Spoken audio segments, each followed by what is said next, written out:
A lot of this, of course, was heightened by by Pete Hegseth's nomination and into the Secretary of Defense, and he attends one of our churches in Tennessee. And then there's a lot of also other players as well in the CREC who play a significant role in the Trump administration. So the political interest has also increased. So a lot of people view us as sort of this political institution, and other people view us as this kind of folk attempting to restore cultural sanity. But I prefer to view us as an institution or as a denomination that loves the local church. Nocturnal.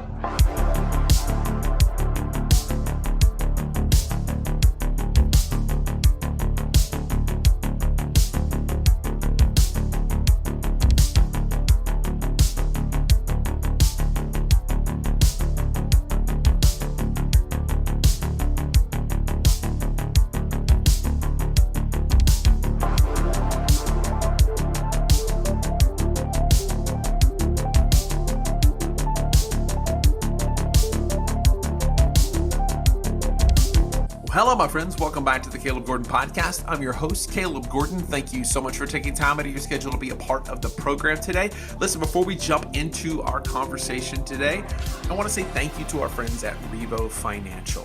Do you have a plan for your future? Do you have a plan for your money? Do you have a retirement plan? Do you want to leave a legacy to your kids? These are all important questions that you need to ask, and my friends at Uriesou Financial have all of the answers that you need. Check them out at uriesouFinancial.com, and they will put your mind at ease in investing and planning for the future. Check them out, uriesouFinancial.com. Well, on the program today, I sit down with my friend Uriesou Brito, and we discuss the CREC.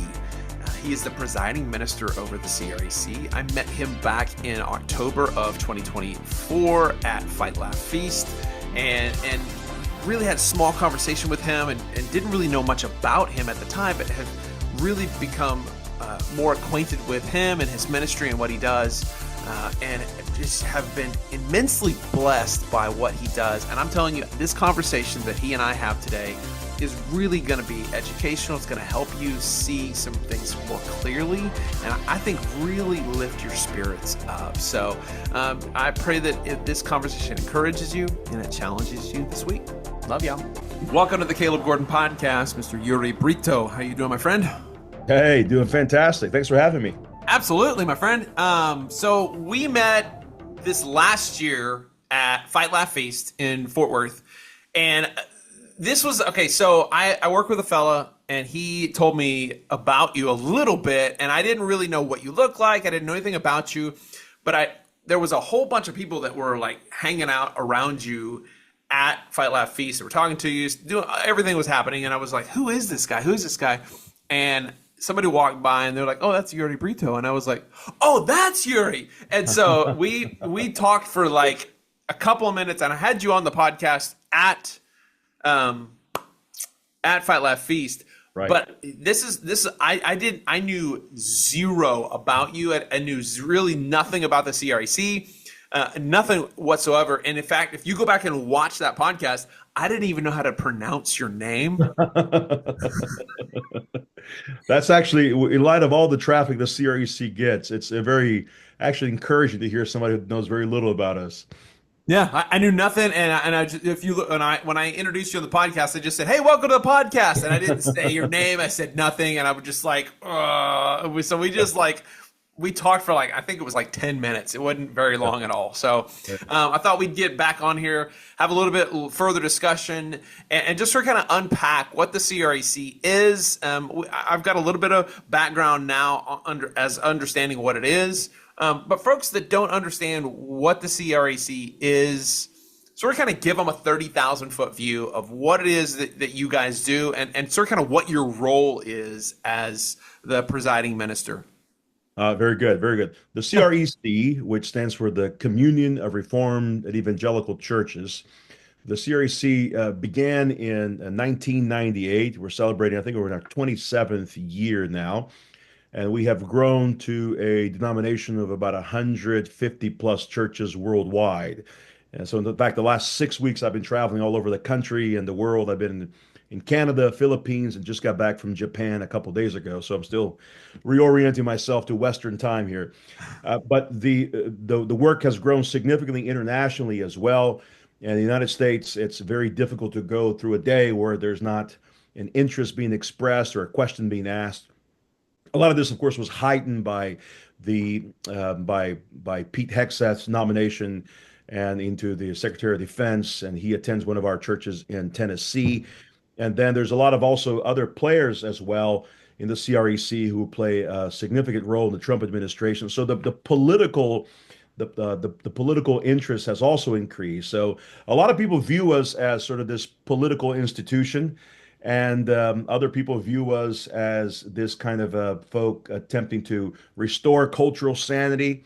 But I prefer to view us as an institution or as a denomination that loves the local church, Mm. specifically through the lens of her culture, a culture of hospitality, her theology, her reformational context, and then her liturgy, which is the way she loves the church and how she energizes her bodily disposition on Sunday morning in the congregation on the Lord's Day worship. So those three features are very significant to who we are in the CREC.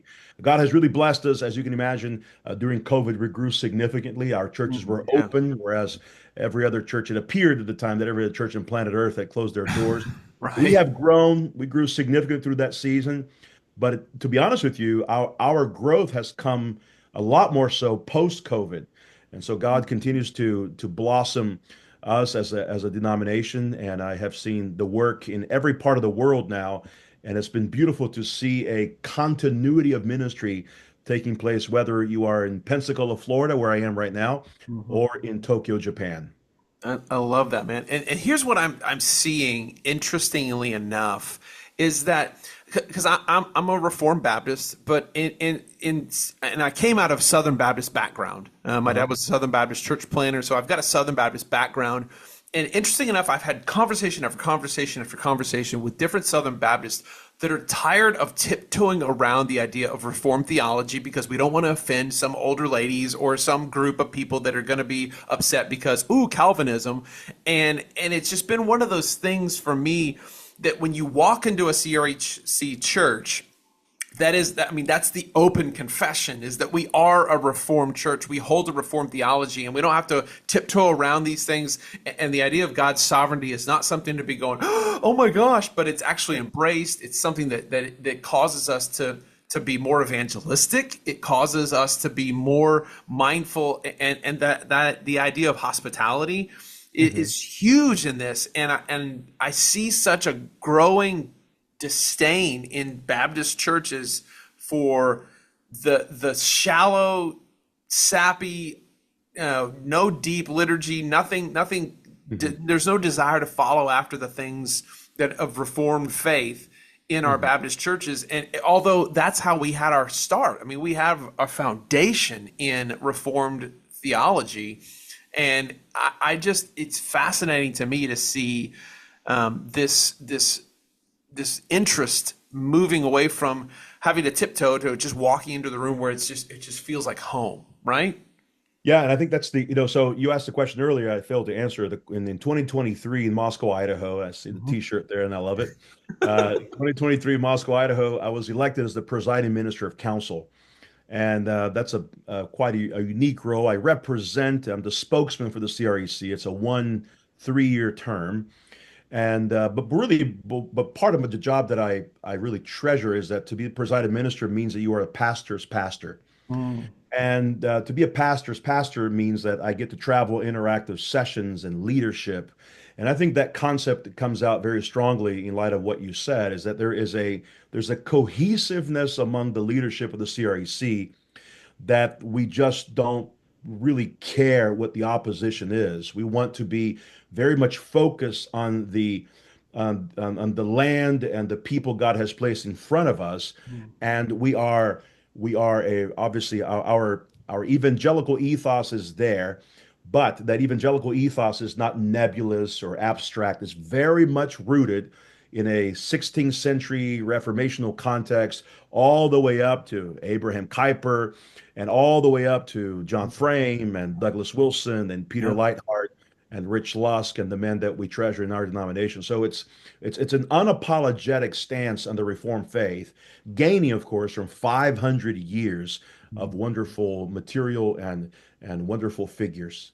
Yeah, it's so refreshing to see that and to hear that because my heart's desire is to see that the Baptist faith would be a group that would return back to would move back towards those ideologies because I just there's such life in them to see that God is sovereign, that God is in charge, that this thing, nothing is, as R.C. Sproul said, there's no such thing as a rogue molecule. I just like I love that. It's like a warm blanket that surrounds you, and you're like, I don't know, I don't see what the issue and the problem is with it, but it just Well, and I mentioned this yesterday in my sermon on we celebrated Ascension Sunday.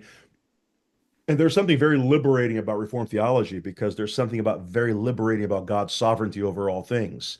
And so if God is sovereign over all things, then he has given us the tools and he has equipped us to do the work before us here. We don't have to be constantly worried about, okay, do I have the resources needed? Because God has already given us those resources. He has come given on. us those resources and he's given us life abundant in abundance. And therefore we can just work before the face of God and work with we work in freedom because he is perfectly sovereign. Therefore, we don't have to grasp for that control. That control already exists outside of ourselves. And because he is in control, therefore, we have now the freedom and the resources to work according to his will. That's so good, and I love to see that. Like you mentioned, Pete Hegseth, and you mentioned unapologetically, Christ is King. There is no ifs, ands, or buts about this. And then to have a Bible study and a worship service in the Pentagon, like that was awesome. I was like, And yes. that kind of thing is the kind of thing that really begins to shift nobody likes symbolism until the symbolism works against them. Right, And so when you put a prayer service in the Pentagon at a prime time, right? Some people, if it had been a woman with purple hair leading the service, everybody would say, "Oh, what a lovely symbolic gesture that is," right? But right, because it was a godly pastor, Brooks Pottinger, yes, and because it was a godly, repentant man, Secretary of Defense Pete Hegseth, mhm, and a host of very, astonishing figures in the DC ecosystem. Because of that, that symbolism now antagonizes those who hate the Christian faith. yeah. So therefore, I want to plug in the work of our Secretary of Defense and the work that will continually be done there. But make no mistake, symbols do matter. Yes. When they are placed in positions of power, they matter far more because they receive a lot more attention. Mhm. But they can't be placed in positions of power merely as the kind of it can't be a mere symbolic gesture.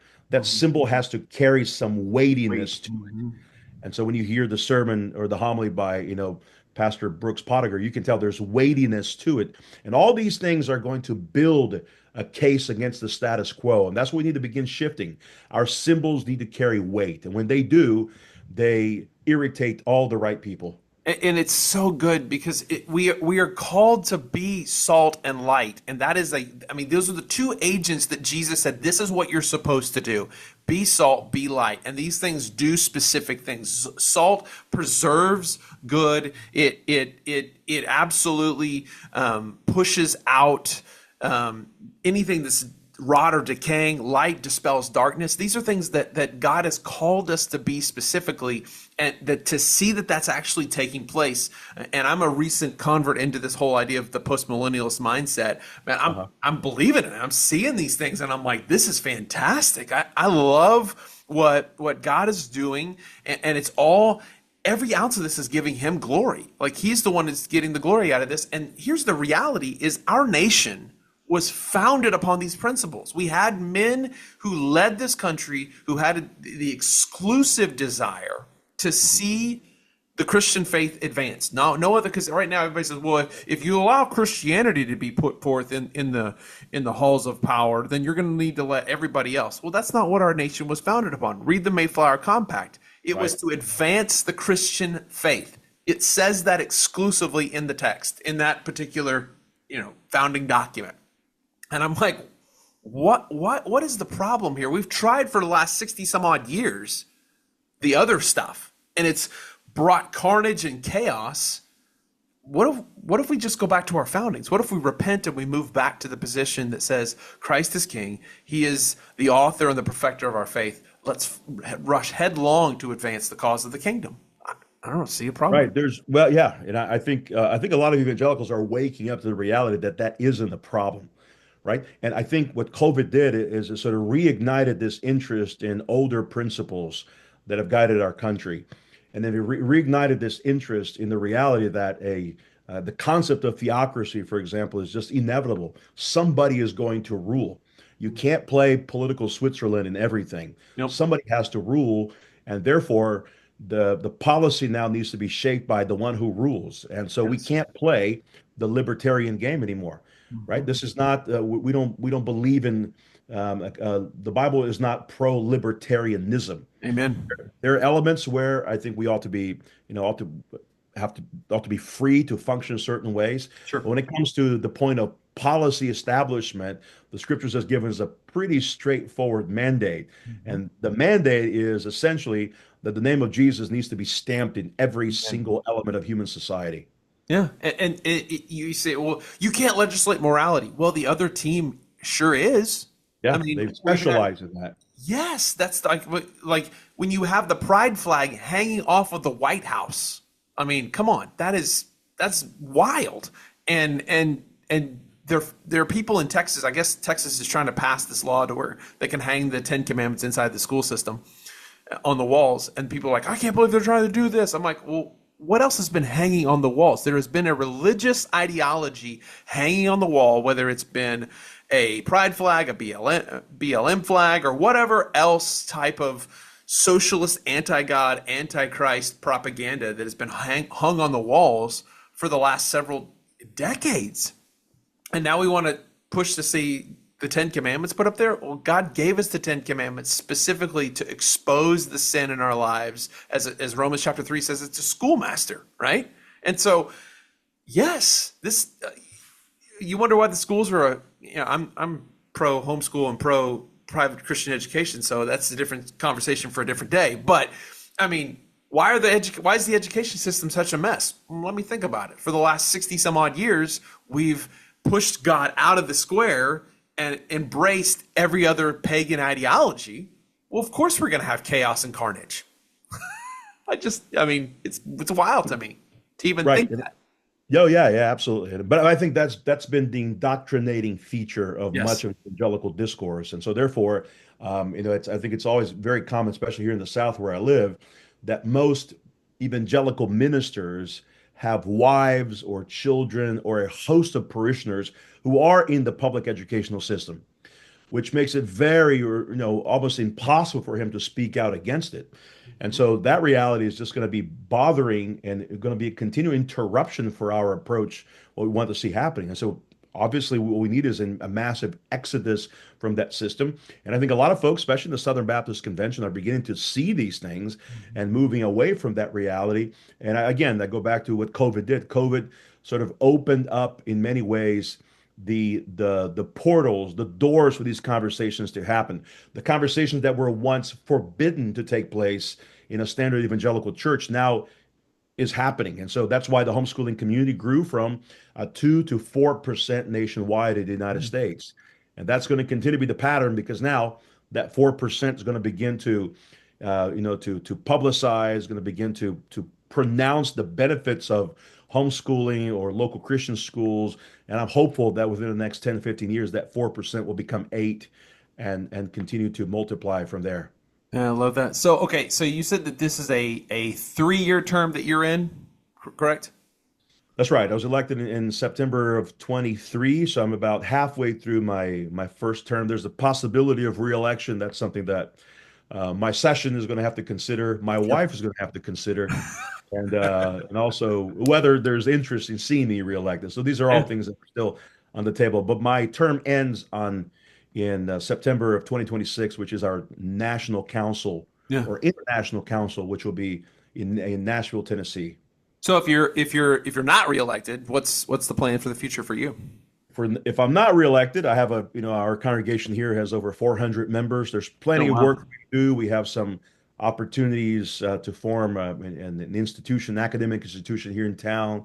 There's a lot of things happening here in Pensacola, Florida. Our church is very much on the forefront of a lot of efforts that would just allow me to integrate myself more so on Love it. local Florida, Pensacola concerns, opposed to my much more national, Sure. international platform that I've had the last few years. Love it. I love it. I've only been to Florida a handful of times in my life, and I need to make it. I need to make it down there more and come visit you all. So That'd be lovely. that'd be a blast. Okay, so let's switch to a little more personal, fun stuff. How'd you meet your wife? Huh. I met my wife in a Bible Presbyterian college in Florida, in Clearwater, Florida.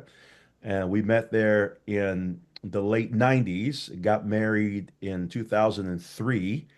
And she has been just a wonderful helpmeet, especially in this season of my life. She travels with me, 80, 90% of the time. She organizes my schedule. She takes good care of me so I can do the work that I have to do. And it's been wonderful. We have five children, and God has just really blessed us. You never, it's as many couples when they get married, they never know where God's going to take them. And our journey has been fascinating. God has blessed us. I've been here in this congregation in Pensacola now for 17 years. And so my wife has been a wonderful support. And it's true, behind every great man, whether I'm considered great, but at least in my home, I am considered great. Hey, come Behind on. Yes, every great yes. man is a spectacular woman. And you need a woman that is able to sort of carry not just the worth of being the wife of a pastor, but also somebody who has thick skin, able to handle the difficulties, the antagonism, the things that are said about me online Oh, because of my yes, role. And yes. she is that kind of woman. She's been supportive and behind me, and I am convinced that I wouldn't have been able to accomplish virtually nothing if she were not by my side. Amen. I am more and more convinced every day that men accomplish great things. The biggest decisions that we make in life is, obviously our trusting in the Lord Jesus Christ is the primary, but secondary is who you marry. Like Exactly. fellas, who you marry, it matters. And if you marry, if you marry somebody that's not got a big vision like you want, man, it's gonna hinder. It's gonna cause all kinds of problems. Yeah, it'll So, hinder and eventually get you out of the ministry. That's mhm. when I was growing up, Caleb, we had a lot of. I'm from Brazil. We had a lot of American missionaries who went to Brazil, Yeah. and many of them came back to the U.S. because their wives are not supportive of their work. And you see this tremendously in pastoral ministry as well. I did my doctoral dissertation on this topic. So, but the average pastor remains in the ministry, and not just in the local church or in various, but in the ministry for less than 4 years. Wow. And so I have ventured to say that the fundamental reason for that is that they don't have wives that are supporting their work. And that's Yeah.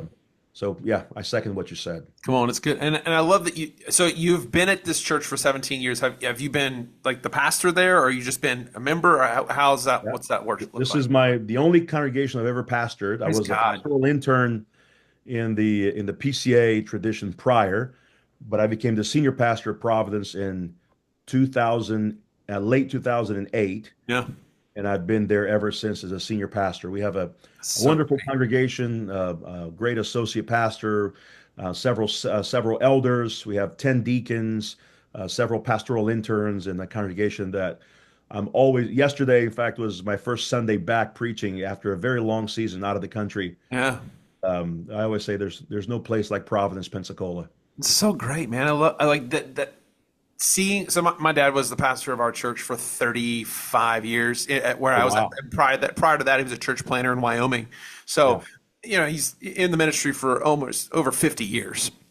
And to see longevity is Uh, so good. And to hear you say that this has been the only church that you've pastored, like that is like that does my heart so good because there's so many guys, and I understand that sometimes you need to leave, and there's things that happen. You got to go Right. places. I get that, so I want to give grace, but man, to hear the stories of guys that have been faithful to a community for decades, like that's a huge testimony of God's faithfulness when you have longevity in ministry. Like Yep, that's yep. awesome. That's the word I I love use. I think longevity of ministry is a good word to use. I think the reality is when I do training for pastors in South America or here in the U.S.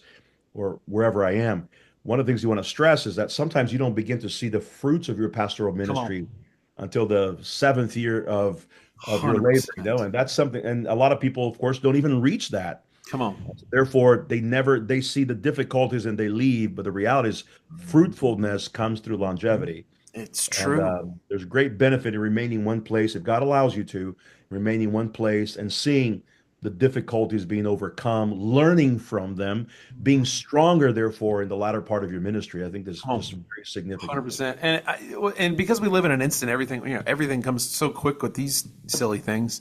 I mean, Yeah, we yeah, just yeah. have instant access to everything. And if we don't get access, if we don't have instant, why isn't anybody listening to what I'm I trying know. to, and you get frustrated. I'm like, bro, most of these guys that we look up to, the Spurgeons and the Calvins and all these guys, man, they had longevity and it took them decades to get stuff done. And, Yeah. and you look at guys like, because everybody wants to be, right now everybody wants to be the next John MacArthur, right? If Right. you look at John MacArthur, he wasn't looking to be the next anything. He was just looking to be a faithful pastor who stood in the pulpit and preached the word. Same with R.C. Sproul, same with Doug Wilson, all these guys, right? And so Yeah. they're just doing the job that God's put in front of them, and they're not trying to be the next whatever. They're being who God created them to be, which is that specific person. Like Acts chapter 17. He's allotted your time and your boundaries. Run faithfully. You're here on purpose for a purpose, right? So I love it. So Yeah, and I think that's the premise. I think Paul says, redeeming the times because the days are evil. come on. And one of the things that's very much evil in terms of our day are the enormous and plethora amount of distractions that keep the pastor from focusing on his labor. So my encouragement is typically the same everywhere I go is focus as a minister, focus on your labor in a very distracted world. Avoid the antagonists because they're always going to be there. They exist to drain you. And then as a minister, engage selectively, Yes. right? In the congregation, you engage all your people, obviously, but outside your congregation, engage selectively because not everyone is worth your time. Time wasters, baby. They're Time time wasters. wasters. And then pour into your family, Yes. the games, the songs, the affection, they're going to return to you a thousandfold. And then be faithful to your local body Come on. because there's nothing more valuable, I think, in the kingdom than a steady biblical local pastor because these are the kinds of people who will shape you in a world that's consumed by by by the virtual universe. There are a lot of young men today, Caleb, that are trying to form their own congregations. Yep. Therefore, they're being, this is a fancy word, but they're being de-ecclesiasticized. Yes. They're being de-churched because they think they can form their own brotherhood online. But So remember, gross. Yeah. but remember that brotherhood online very unlikely will be there when your child has cancer. Exactly. Very unlikely will be there to bury grandmother. That's right. Very unlikely will be there when you're in need. And so pour yourself as a minister, as a person within a community into your local community, because that will shape you. And that's the kind of thing that'll leave a lasting impression in you and your family. 100%. I have found that the majority of the things that are transformative happen around the dinner table, on the Yeah. back porch, with brothers around a fire pit. Like I'm just like that's where I'm seeing these things take place in real time. So thank you for echoing that and standing tall for that ideology. It's so welcomed in my mind. Okay, so if somebody's interested in finding out more about the CREC, where do they go? Go to our new website, which was one of my jobs as I became presiding minister, is to bring our website from the 1980s to the 2000s. And we accomplished that a few $1,000s later, but it's a Right. CREchurches.org. It's CRE, the letter CRE, churches.org. And when you go there, you'll see an introduction of mine, some resources, our constitution, where our churches are. One of the questions we get the most is people want to know, where can I find a CREC church? We're tired of our compromised local minister, our compromised local churches who are being entangled in woke ideologies, in foolishness, and therefore they're looking for CREC church because they've seen the steadiness of CREC congregations. And sometimes it's not feasible to move, I grant that. But sometimes there may be a church near you within an hour or so, and Yeah. that might be worth Worth making going. that journey on Sunday mornings. We have members who with 10 kids who drive an hour and 15 to church on Sunday mornings. And sometimes I encourage them, is there something closer? Yeah. And they say, well, for the sake of our family, we're willing to drive this far. And so at Come that on. point, So you want to good. encourage, you want to do whatever it takes because Had a local churches are the kinds of things that they're gems in the kingdom, and Come it's on. worth pursuing.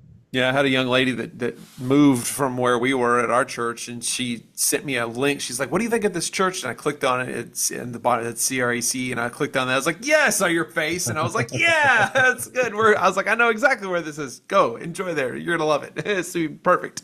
So, Yeah, I there's a will. kind of as a note, kids. I think there's as a final note, Caleb. There is there's a predictability that Mhm. takes place when somebody visits one of our churches, Well, right? yes. Now, in other traditions, you walk into, like for example, in the Southern Baptist Church, you Yep. walk into one church and you have something very different, and you walk into another something wildly different from the previous one. But there's a predictability of coming to our CRC church. They know they're going to have weekly communion. They know they're going to have a high view of hospitality, a desire to build strong families, desire for building an optimistic eschatology, and so on. So that's the kind of bonding elements that make our churches such an appealing thing in this age that we live in. It's fantastic. I love it. Well, I appreciate you, sir. I have over the last I don't know, 6 months to almost a year that you and I have been friends online. The things that you post are very thought provoking, especially like around Christmas. There were things that you said about Christmas that I didn't even really even understand or realize, and I dug into it and I was like, holy cow, Christmas is more than just a couple of days. Like Yeah. that's fantastic. We got tons of time to worship and to gather Yeah. around the table as a family and church Sing and Christmas carols. Yeah. let's go. And I was like, this feels so optimistic, and I'm so Yeah. happy about it. So thank you for standing for the truth and being bold as a lion in the places where you are, my friend. Hey, Caleb, thank you so much. It's my honor, and thanks for the encouragement, brother. Yes, sir. Absolutely.